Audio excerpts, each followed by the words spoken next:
Jona, it's great to see you once again on this next edition of the Atomic AMA. It's been a productive 2 weeks. Of course, Digicon 11 was literally just yesterday and just this past weekend. And of course, within the past 2 weeks, we've announced our first in-person event, AtomicHub Live London.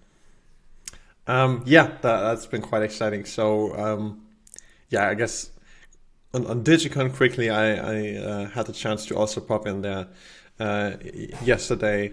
Had a small stage session and then spent another hour or so at our booth just talking to people, which is great. I don't get that opportunity too often anymore to speak to the community, which is unfortunate. I'd like to, but then it's hard to find the time. So to have an excuse and have an event like Digicon to do that in a bit of a structured manner was great. And from what I've heard, it was quite busy and went well as always.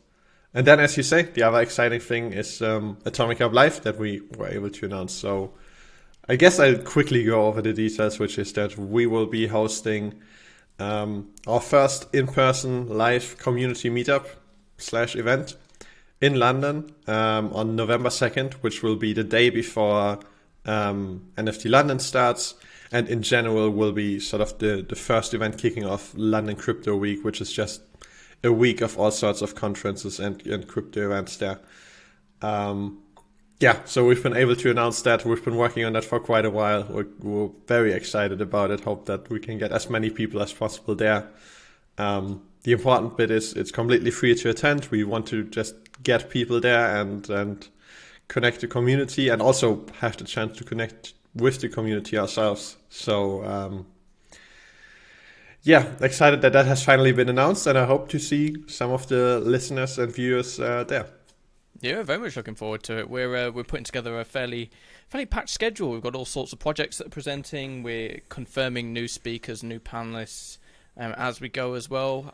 So I think by the time this goes out, some of you, actually tomorrow when this goes out, you'll see the schedule be published on our social media, so you get an outline of what's happening, what you can expect. So yeah, if you're in the area, if you're going to be in London for NFT London, then definitely pop on by, come say hello. We'd love to have you. So what have we been working on these past 2 weeks? Quite a lot, but not quite a lot that has been released. And actually, we also internally we have weekly recaps where we summarize what we've done, and pretty much last week was just still working on the things that we've been working on, which is fair enough because there's quite a number of big things that are in the works. The one thing that we did also release that's perhaps most notable was for the fiat to NFT purchase flow, where we now just make it more clear that buying with WAX tokens is still instant and buying with fiat can take a while, just because the transaction needs to clear before the NFT can actually be purchased. And in general, that's fine. We just need to communicate it so that users are aware. So that's one thing I guess we did release. Apart from that, there's a lot of continued work on the design front, on the front-end front, but also back-end. Working on some of the things that we know everyone's waiting for, like notifications, but also some other things.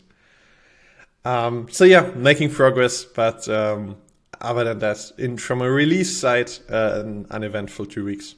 Yeah, just carrying on working on those big features that people have been asking for some time. So, as we get closer, we'll give you a few more details. But for now, just sit tight and just be safe in the knowledge that we're continuing to make the features that we hope will make the platform even better. So, a few questions from the Discord. So the first one was about mutable attributes on NFTs. So this user basically said, it's quite easy to edit the mutable attributes for a single NFT, but what about if I want to edit the mutable attributes for an entire template?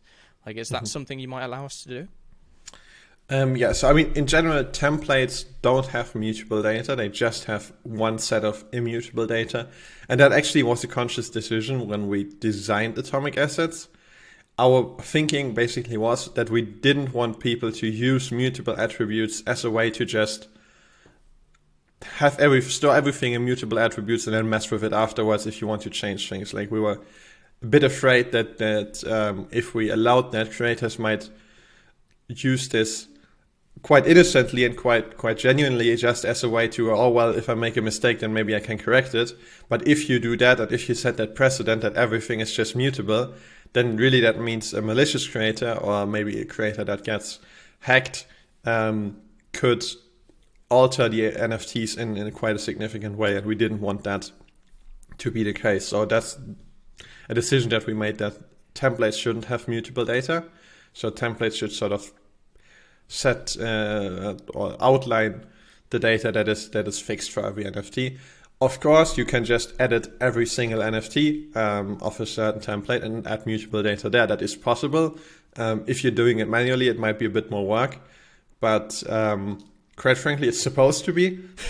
It's supposed to be if you're doing it manually, and then of course you can automate that if you want it to be automated. And where we see the real use case for mutable data is if you, for example, have unique NFTs that maybe have a level attribute, and they can level up and then change their level attribute dynamically based on what happens in the game. Something like that, which would then all happen through a smart contract and not manually anyways. Of course, you're free to use them however you like. We don't want to dictate what you do with that, but that's just the reason why templates don't have mutable data. Oh, well, that's a good answer, and hopefully that answers your question from the Discord there. So the second question we got was about how different types of sales and auctions and drops contribute towards the volume figures that we see on AtomicHub. So this particular user said that could we add it so that auctions count towards the highest sale of a collection? So is that something we could look at, or as a more general question, like what does and doesn't contribute to the total volume?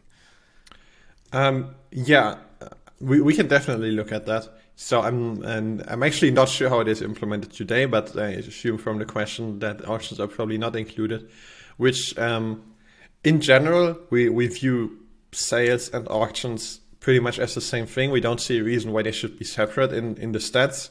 That being said, technically they're of course a very different thing, and it's quite complex to aggregate all that data in an efficient way that we can then use in our API. So I think there have been instances where we had to sort of resort to just using sale data instead of also auction data in some cases. That is sort of always technical. The reason for that is technical. What we want to do is definitely show them in the same way. And I guess thanks for the question, because we can look at that. Maybe that's something we can do on the collection page to also showcase the highest auctions there. Fantastic. Well, I think that, again, hopefully for you in the Discord, I hope that answers your question as well. I think that's everything for this week. So yeah, things continuing to tick along. A lot of exciting things coming. And if you haven't already, definitely head to live.atomichub.io. and you'll be able to get all the information about our event in London. So, yeah, fantastic. Jona, thank you very much for joining me, and I'll see you in 2 weeks' time. Yes, thank you, John. See you then.